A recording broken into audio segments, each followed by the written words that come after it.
reflejo de un lado del cuerpo con un aumento del tono muscular, que es lo que nosotros conocemos como espasticidad. Y entonces el paciente tiene como una especie de contractura en los músculos que les impide mover ese miembro superior o miembro inferior de manera adecuada, y le impide agarrar, le impide utilizar el miembro superior de manera adecuada y le impide avanzar y caminar de manera adecuada. Entonces, la terapia física y la rehabilitación en sí tiene un papel increíble, sobre todo porque hay secuelas en el accidente cerebrovascular que no solamente van desde el punto de vista funcional de un pie o un brazo, sino que está los trastornos de la deglución, que son sumamente peligrosos, como que es la disfagia. Un paciente con una disfagia silente, que no es la típica disfagia, puede hacer neumonías por aspiración y son por cúmulos pequeños y la gente no se da cuenta. Entonces, un terapista de la deglución con un diagnóstico adecuado por un especialista en medicina física y rehabilitación puede trabajar muchísimo con ese tipo de pacientes. Entonces es muy importante que tú señales realmente ese trastorno porque Es muy frecuente. nosotros lo podemos manejar realmente con muchísima efectividad siempre y cuando el paciente llegue a tiempo. Uno de los grandes problemas que tenemos en la República Dominicana es que el paciente con un accidente cerebrovascular llega generalmente después de los 6 meses o de los 4 meses de haberle dado el accidente cerebrovascular. Y existe lo que se llama la ventana de plasticidad cerebral, que es que un paciente que ha tenido un accidente cerebrovascular puede recuperarse en el periodo de 6 meses a un año de manera más acelerada por esos mecanismos de plasticidad cerebral. Una vez pasa ese año, los pronósticos de recuperación son menores. Entonces, por eso el equipo multidisciplinario de rehabilitación debe de intervenir en ese mismo momento. Incluso en países desarrollados, el médico rehabilitador debe ver al paciente en las primeras 48 horas desde que ocurrió el evento, intrahospitalariamente.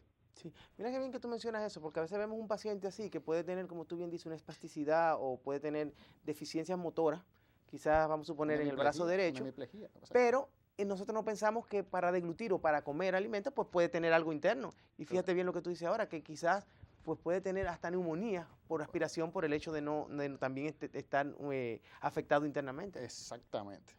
Sí. Francisco, una pregunta. Cuando los pacientes llegan a donde ustedes, normalmente o es referido por un médico, como tú bien dices, o por qué otras causas un paciente, por ejemplo, puede ir que no haya tenido un accidente, que no haya tenido un derrame. ¿Cuáles son las principales causas por las que un paciente debería de consultarlo a ustedes? Sí, fíjate, generalmente nosotros somos médicos de referencia. Y en los países desarrollados, el médico rehabilitador es un médico de referencia y es un médico que forma parte de un equipo multidisciplinario para tratar los casos que causan discapacidad. En nuestro país todavía no hay una educación real de referimiento adecuado al médico rehabilitador o al especialista en fisiatría, como se llama también. Entonces, eso hace que muchos pacientes, por el hecho de buscar en internet, de buscar información o de haber tenido referencia de pacientes, de personas que viven fuera, pues le dicen, no, tú debes buscar un especialista en rehabilitación para que te evalúe y pues entonces así llegan muchos pacientes. Pero un paciente puede ir por motus propio, o sea, por motivación propia.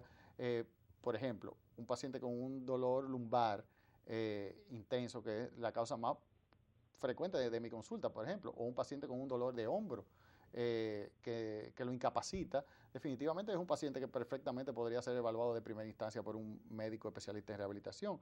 Y pues definitivamente, tomando en cuenta que nuestro arsenal terapéutico son de maniobras que son, si se quieren decir,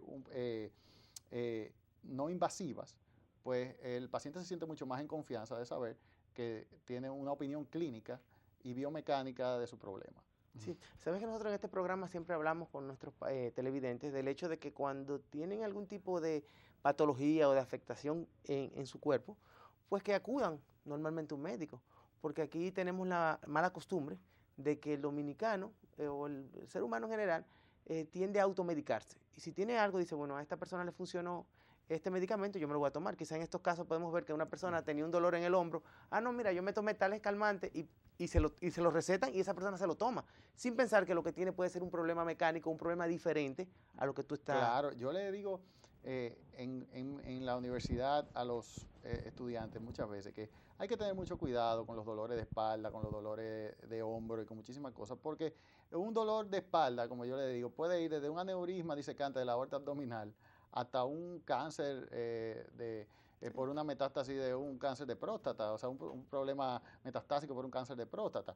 Por supuesto, está en el médico el poder diferenciar cuál es un problema mecánico y cuál es un problema clínico de todo esto, pero una persona normal en la calle no va a poder diferenciar este tipo de cosas. Entonces, definitivamente, no es asustando a los telespectadores, pero definitivamente es bueno que el zapatero vaya a su zapato, definitivamente. Exacto, siempre recomendamos eso, de que ante cualquier afectación, cualquier dolor, cualquier molestia, no se automediquen y acudan a un centro de servicio donde un especialista pues puede verdaderamente diagnosticar y llegar a qué es lo que puede estar pasando y prevenir cualquier otra situación como la que bien tú mencionas.